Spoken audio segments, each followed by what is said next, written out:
Hey everybody, and welcome back to Table Fellowship. My name is Ellie. In case you're new to this channel, thanks so much for being here. This is where we mix faith and food. Before we get started on what we're going to do today, I want to just go into a little bit of something that I read recently that really touched me, and I hope that it's something that can impact you as well.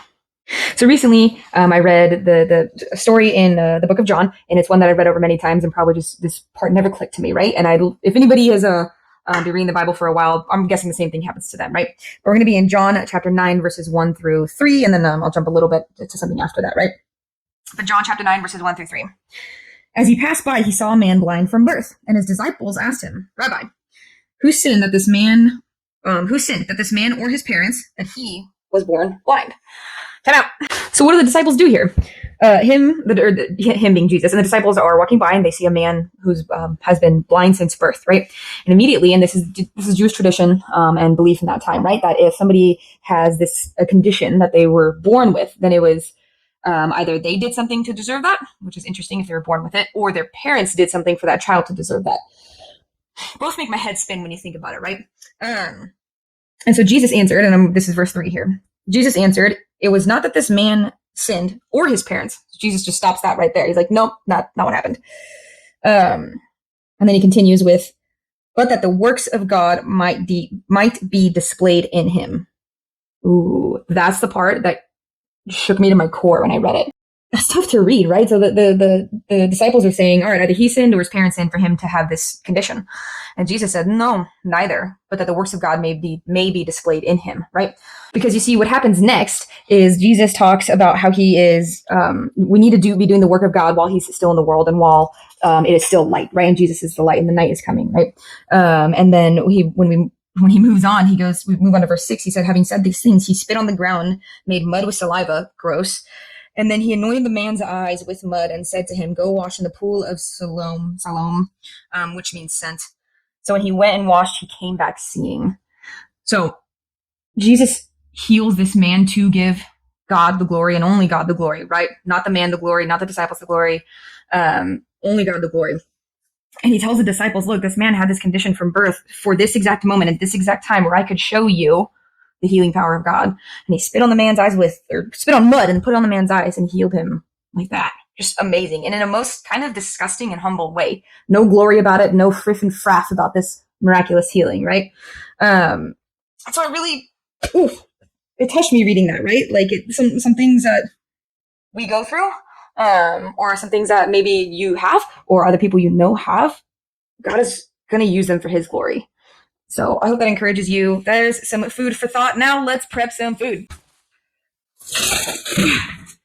We're prepping chicken for 50 people. Before I continue, do you like this apron that my nephew got me? I thought I'd wear it for this video. I freaking love it. It's hilarious. Can you read it? So I'm barbecuing for our church's ladies barbecue tomorrow. And so I'm doing 2 different chicken marinades.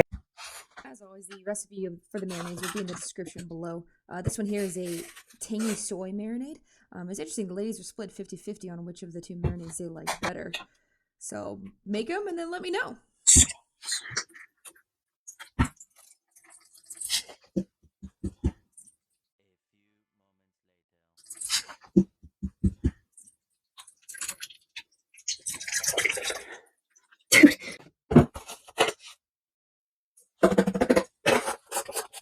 Yeah, we'll just toss that to the side. A little bit of chili lime powder is my secret ingredient. Almost forgot the Italian seasoning here. Give that a really, really good mix, and then we'll start on the next marinade. So it's interesting. Like I said before, they were split 50-50 on which one they like better. I personally think this lemon garlic pepper one was my favorite. Don't come at me for using garlic. I also didn't have time to squeeze 5 pounds of lemon, so here's organic lemon juice. Okay, everybody? Okay. So I wanted to do thin sliced chicken breast here because I needed to cook a lot and in a fairly quick amount of time. So here I am just filleting the chicken breast to make it nice and thin. When you do this, just be careful to keep your fingers out of the way. Once you get it all in there, give it a nice good mix. Make sure that marinade is sitting on every single piece so it can just sit in its juices for, really you could do it up to 24 hours or at least 3 hours if you're doing this marinade at home. Repeating the process with that second marinade that I have prepped. Again, when you butterfly chicken breast and you want to get it nice and thin, Keep your fingers out of the way. Have your hand flat on top, putting pressure down on the top, and then putting your knife through the middle, very carefully trying to slice it in one fluid motion.